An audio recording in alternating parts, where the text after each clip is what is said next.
ہم عیسائی نہیں مسیحی ہیں۔ جیسے کہ مسلمان لوگ کہتے ہیں کہ اللہ کی کتاب چینج ہو چکی ہے، کرپٹ ہو چکی ہے، بہت سارے لوگ یہ سوچ رہے ہوں گے کہ بردر آپ ایک مسیحی ہوتے ہوئے کیسے کہہ سکتے ہیں کہ بائبل چینج ہو گئی ہے۔ خاص طور پر میرے مسیحی بھائی یہ سوال اٹھائیں گے، تو میں اپنے مسیحی بہن بھائیوں کو یہ بتانا چاہتا ہوں کہ شیطان نے بہت ساری کتابیں لکھوا دی ہیں آج کے ٹائم پر، جن کے نام کچھ یہ ہیں: satanic bible, devil bible, codex گیگا اور قرآن۔ اگر آپ دونوں اوپر کی کتابوں کو دیکھیں گے تو آپ کو صاف پتہ چل جائے گا کہ دونوں کتابوں کے ساتھ نام بائبل آ رہا ہے۔ میں آپ کو کلیئر کرتا چلا جاؤں کہ بائبل کا مطلب ہے کیا۔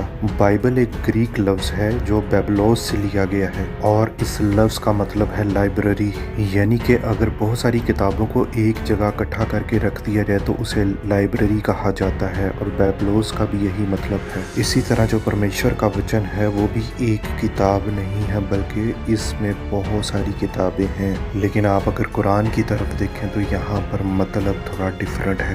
قرآن ایک کتاب ہے۔ قرآن اتپتی کے پہلے 15-16 چیپٹر جتنی ایک کتاب ہے، بس اس میں لفظ بڑے بڑے کر کے لکھے جاتے ہیں، ایک موٹے کپڑے کے اندر اس کو رکھا جاتا ہے، اس وجہ سے یہ بہت موٹی کتاب لگتی ہے۔ اور اس بات کی سچائی یہ ہے کہ ہر چھوٹا بچہ اسے آسانی سے یاد کر سکتا ہے زبانی، کیونکہ سچ میں یہ بہت چھوٹی کتاب ہے۔ اگر آپ بائبل کے وچنوں کو دیکھیں تو آپ کو اس کی لکھاوٹ پتہ چلے گی کہ یہ کتنے چھوٹے لفظوں میں لکھی گئی ہے۔ اب آپ خود ہی سوچئے کہ قرآن جو ایک چھوٹی سی کتاب ہے اس کا ایک اتنی بڑی کتاب سے کیا مقابلہ۔ سم ٹائم میں سوچتا ہوں کہ ہمارے مومن بھائی بہت بڑے دعوے کرتے ہیں کہ اسلام جو ہے وہ دنیا کا سب سے بڑا مذہب ہے۔ مسلمانوں کے مطابق اگر اسلام اتنا بڑا مذہب ہے تو یہ اتنی چھوٹی کتاب پر ایگزسٹ کیسے کر سکتا ہے؟ چھوٹی کتاب ہونے کی وجہ سے اس میں کسی نبی کی کہانی پوری نہیں ملے گی۔ اب جب کسی نبی کی کہانی اس قرآن کے اندر پوری نہیں ملے گی تو یہ کتاب کیسے لوگوں کے سامنے سٹینڈ کر سکتی ہے؟ تو شیطان نے ایک چال چلی، اس نے قرآن کے اندر لکھوا دیا کہ باقی تمام کتابیں کرپٹ ہو چکی ہیں۔ سوچ تو یہاں پر ختم ہو جاتی ہے کہ کیسے اللہ نے اتنی چھوٹی سی کتاب میں پورے برہمانڈ کا نالج ڈال دیا۔ یہاں پر مجھے ACP پردھمن کا ایک ڈائیلاگ یاد آ گیا، دیا کچھ تو گڑبڑ ہے۔ سب سے پہلے یہ بات کرتے ہیں کہ یہ کتاب اتنی چھوٹی کیوں ہے۔ ایکچولی یہ کتاب اس لیے اتنی چھوٹی ہے کہ کیونکہ اس کو لکھنے والے انسان کا IQ لیول 0 ڈگری ٹمپریچر سے بھی -10 ڈگری ڈاؤن تھا، یعنی اس کتاب کو لکھوانے والا کوئی عام شخص نہیں تھا بلکہ ایک جاہل انسان تھا، اور ایک جاہل انسان کیا لکھوا سکتا ہے؟ اور ہمارے مسلم بھائی خوشی سے اس چیز کو بیان کرتے ہیں، اس چیز کو بتاتے ہیں کہ ان کا نبی امی تھا۔ اگر کسی کو امی کا مطلب نہیں پتا تو میں ان کو بتانا چاہتا ہوں، امی کا مطلب ہوتا ہے انگوٹھا چھاپ، سڑک چھاپ۔ اس وجہ سے اس کتاب کے اندر بہت ساری کنٹراڈکشن پائی جاتی ہیں۔ اپنی کتاب کی غلطیوں اور خامیوں کو چھپانے کے لیے مسلمان دوسروں کی کتابوں پر الزام لگاتے ہیں کہ یہودیوں اور کرسچنوں کی کتاب کرپٹ ہو چکی ہے۔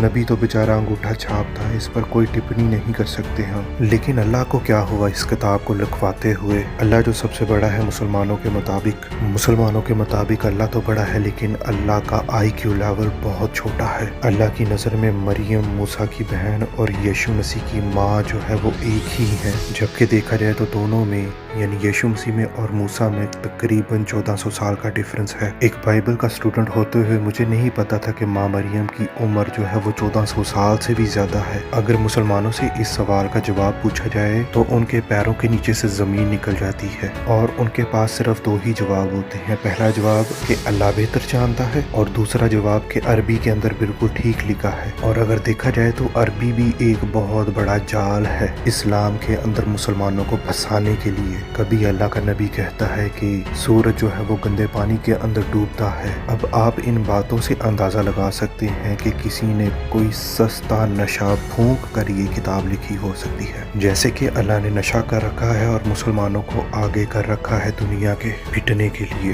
مسلمان پیٹ کیسے رہے ہیں؟ مسلمان اس طرح سے کچھ پیٹ رہے ہیں، ان کے پاس کسی چیز کا کوئی جواب نہیں ہے۔ اور آج کل ایک واقعہ بہت زور و شور سے چل رہا ہے، وہ حجابی گل کا، کیسے دلیری کے ساتھ اس لڑکی نے آگے آ کر اللہ اکبر کے نعرے لگائے۔ مسلمانوں کو اپنی کنٹریز کے اندر نہ چرچز چاہیے، نہ کوئی اور دھرم چاہیے۔ اسلامی ریاست میں ہمیں اپنے مذہب کی تبلیغ کی اور اپنی عبادت گاہوں کی تعمیر کی اجازت ہوتی ہے؟ اگر ہوتی ہے تو پھر سعودی عربیہ میں اور دوسرے اسلامی ملکوں میں چرچ بنانے کی پرمیشن کیوں نہیں ملتی، جبکہ آپ مسلمان لندن اور پیرس میں اپنی مسجدیں بناتے ہیں؟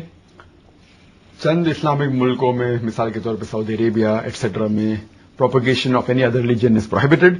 Even construction of any place of worship is لیکن also دوسرے prohibited. لوگوں کی کنٹریز کے اندر ان کو سب کچھ، سب مسجدیں بھی چاہیے، شریعہ بھی چاہیے اور ان کی مذہبی پریکٹس بھی چاہیے۔ مسلمانوں کا کچھ ایسا حال ہے کہ جہاں پر ان کا زور چلتا ہے وہاں پر قدر مچائیں گے، اور جہاں پر زور نہیں چلتا وہاں پر مظلوم بن جاتے ہیں کہ ہم پر بہت ظلم ہو رہا ہے۔ پورے میڈیا کو آگے آگے بڑھ کر لوگوں کو پوری دنیا میں بتائیں گے کہ دیکھو مسلمانوں کے ساتھ کیا ہو رہا ہے، لیکن ان کو یہ نہیں پتا کہ ان کی کنٹریز کے اندر کرسچنوں اور دوسرے دھرم والے لوگوں کے ساتھ کیا ہو رہا ہے۔ جو اس میسج کو سن رہا ہے وہ آج وہ اپنے مائنڈ کے اندر ایک بات رکھ لے کہ یہ مسلمان لوگ اپنے نبی سے بھی 4 ہاتھ آگے ہیں ہپوکریسی کے معاملے میں۔ جیسے کہ میں نے آپ کو پہلے قرآن کی 2 میجر غلطیوں کے بارے میں بتایا ہے، لیکن مسلمان ان چیزوں کو دیکھنے کے باوجود کہہ دیتے ہیں کہ یہ اللہ کی کتاب ہے اور اس میں کوئی کرپشن نہیں ہے۔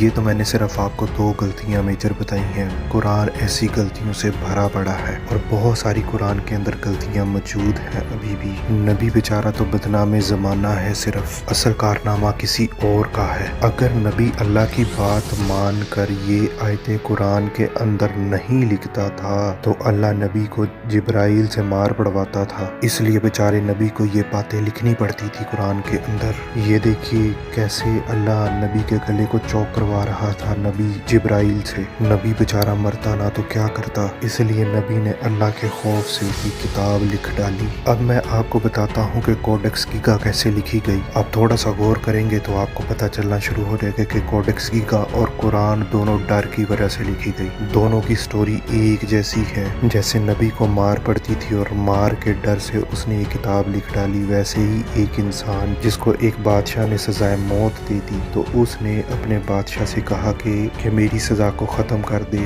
میں تیرے لیے ایک کتاب لکھنا چاہتا ہوں، ایک ایسی کتاب لکھ سکتا ہوں جس کے ذریعے پوری دنیا تجھے یاد رکھے گی۔ بادشاہ نے کہا ٹھیک ہے، 1 رات کا ٹائم ہے تیرے پاس۔ اب جیسے کہ آپ سمجھ سکتے ہیں کہ 1 رات کے اندر کتاب نہیں لکھی جا سکتی، لیکن اس انسان نے شیطان کی مدد سے وہ کتاب کمپلیٹ لکھ ڈالی۔ اس کو کوڈیکس گیگا کہا جاتا ہے۔ دونوں چیزوں میں ایک بات کامن ہے اور وہ بات ہے ڈر۔ آج بھی مسلمان لوگ یہ کہتے رہتے ہیں اللہ سے ڈرو، اللہ سے ڈرو، کیونکہ اللہ کی سچائی بہت خوفناک ہے، اس لیے وہ یہ کہتے ہیں کہ اللہ سے ڈرو۔ اب آتے ہیں اصل مدعے پر۔ اگر قرآن اتنا ہی پرزرو ہے تو عثمان نے قرآن کو کیوں جلا دیا تھا؟ اس نے ہزاروں ہزار قرآن کی کاپیاں جلا دیں، اس لیے کیونکہ وہ قرآن ایک دوسرے سے ڈیفرنٹ تھا اور ہر انسان یہی کہتا تھا کہ میرا قرآن تمہارے قرآن سے زیادہ بہتر ہے۔ اس وجہ سے وہاں پر لڑائیاں ہونی شروع ہو گئی، اس لیے جھگڑے زیادہ نہ بڑھیں، اس لیے عثمان نے تمام قرآنوں کو جلا کر پھر حفصہ سے جو قرآن منگوا کر اس کی کاپیاں 5 کی،